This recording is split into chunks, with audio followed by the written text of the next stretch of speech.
একজন পুরুষের ধ্বংসের মূল কারণ আটটি। এক, নেশায় আসক্তি, সিগারেট, মদ, জুয়া ইত্যাদি। আল্লাহ তাআলা বলেন, তোমরা নিজেদের হত্যা করো না, সূরা নিসা আয়াত 29।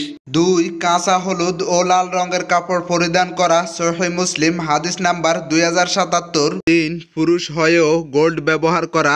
রাসূলুল্লাহ সাল্লাল্লাহু আলাইহি সাল্লাম তার বাম হাতে কিছু রেশমি বস্ত্র এবং ডান হাতে কিছু সোনা নিলেন এবং সেগুলো সহ তার দু হাতে উপরে তুলে বললেন, আমার উম্মত পুরুষদের জন্য এ দুটি ব্যবহার করা হারাম এবং তাদের মহিলাদের জন্য হালাল।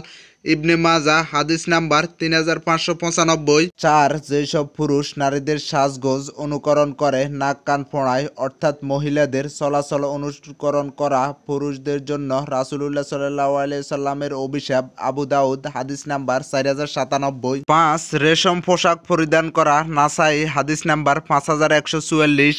ছয়, পুরুষদের টাকনুর নিচে কাপড় পরা হারাম এবং রাসূলুল্লাহ সাল্লাল্লাহু আলাইহি সাল্লাম বলেছেন এটা জাহান্নামী পুরুষদের লক্ষণ। আবু দাউদ হাদিস নাম্বার 3140। সাত, ইচ্ছাকৃতভাবে জামায়াতে সালাত আদায় না করা এবং ফরজ সালাত আদায়ে অলসতা করা, কেননা ইচ্ছাকৃতভাবে সালাত ছেড়ে দিলে সে কুফরি করল।